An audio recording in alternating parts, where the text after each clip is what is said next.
ಅಂತರಂಗದ ಶಕ್ತಿಯನ್ನ ಅರಳಿಸುವ ಸಾಮರ್ಥ್ಯವನ್ನ ಕಲೆ ಹೊಂದಿದ್ದು ನಮ್ಮಲ್ಲಿ ಕಲಾತ್ಮಕತೆಯನ್ನ ಬೆಳೆಸಿಕೊಳ್ಳಬೇಕಾದರೆ ಎಳವೆಯಲ್ಲಿಯೇ ಶಿಕ್ಷಣ ಸಂಸ್ಥೆಗಳು ಶಿಕ್ಷಣದೊಂದಿಗೆ ಕಲೆಯ ಬೆಳವಣಿಗೆಗೆ ಆದ್ಯತೆ ನೀಡಬೇಕು. ಇಂತಹ ಕಾರ್ಯಕ್ಕೆ ಸೂರಜ್ ಶಿಕ್ಷಣ ಸಂಸ್ಥೆ ಮುಂದಾಗಿದ್ದು ಸೂರಜ್ ಕಲಾಸಿರಿಯಂತಹ ಕಾರ್ಯಕ್ರಮ ಪ್ರೇರಕ ಶಕ್ತಿಯಾಗಲಿ ಎಂದು ಒಡಿಯೂರು ಶ್ರೀ ಗುರುದೇವದತ್ತ ಸಂಸ್ಥಾನದ ಶ್ರೀ ಗುರುದೇವಾನಂದ ಸ್ವಾಮೀಜಿ ಹೇಳಿದರು.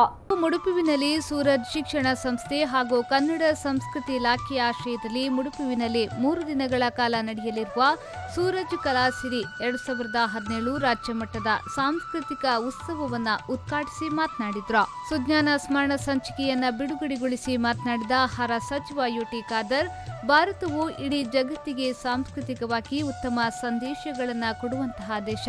ಇಲ್ಲಿನ ವಿಭಿನ್ನ ಸಂಸ್ಕೃತಿಯನ್ನ ರೂಪಿಸುವ ಶ್ರೀಮಂತಗೊಳಿಸುವ ಕೆಲಸ ಆಗಬೇಕಿದೆ ಎಂದು ಹೇಳಿದ್ರು.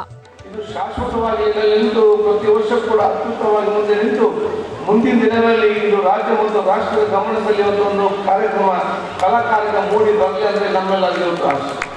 ಪ್ರಾರಂಭ ಮಾಡುವ ದಿವ್ಯವಾದ ಸಂದೇಶ ಪರಮಪೂಜ್ಯ ಸ್ವಾಮೀಜಿಯವರು ಉತ್ತಮವಾದ ಸಮಯದಲ್ಲಿ ಎಲ್ಲ ಸಗುಪ್ಪರ ಮೂಲಕ ವಿಶೇಷವಾದ ಶಕ್ತಿಯನ್ನು ಕೊಟ್ಟಿದ್ದಾರೆ. ಇವತ್ತು ಪ್ರಾರಂಭ ಆದದ್ದು ಶಾಶ್ವತ ನಿಲ್ಲುವಂಥ ಅವಕಾಶ ಆಗ್ತದೆ.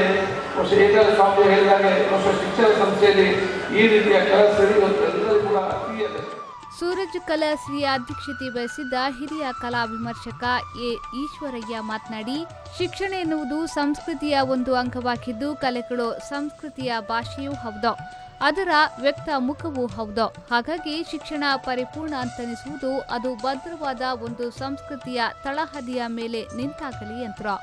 ವಿಧಾನ ಪರಿಷತ್ನ ವಿರೋಧ ಪಕ್ಷದ ಮುಖ್ಯ ಸಚೇತಕ ಕ್ಯಾಪ್ಟನ್ ಗಣೇಶ್ ಕಾರ್ಣಿಕ್, ಕರ್ನಾಟಕ ಸಾಹಿತ್ಯ ಪರಿಷತ್ನ ಮಾಜಿ ಅಧ್ಯಕ್ಷ ಹರಿಕೃಷ್ಣ ಪುನರೂರು, ಮಂಗಳೂರು ವಿಧಾನಸಭಾ ಕ್ಷೇತ್ರದ ಬಿಜೆಪಿಯ ಅಧ್ಯಕ್ಷ ಸಂತೋಷ್ ಕುಮಾರ್ ಬುಳಿಯಾರ್, ಭಾರತೀಯ ಪ್ರಜೆಗಳ ಕಲ್ಯಾಣ ಪಕ್ಷದ ರಾಮಚಂದ್ರ ಕುಲಕರ್ಣಿ, ಸೂರಜ್ ಕಲಾಸಿರಿಯ ಅಧ್ಯಕ್ಷ ಮಂಜುನಾಥ್ ಎಸ್ ರೇವಣ್ಕರ್, ಪ್ರಧಾನ ಕಾರ್ಯದರ್ಶಿ ಲಕ್ಷ್ಮೀಶ್ ಹೆಗಡೆ ಸೋಂದಾ, ಜಿಲ್ಲಾ ಪಂಚಾಯತ್ ಸದಸ್ಯೆ ಹಾಗೂ ಪ್ರಚಾರ ಸಮಿತಿ ಅಧ್ಯಕ್ಷೆ ಮಮತಾ ಡಿಎಸ್ ಗಟ್ಟಿ ಮತ್ತಿತರರು ಈ ಸಂದರ್ಭ ಉಪಸ್ಥಿತರಿದ್ದರು.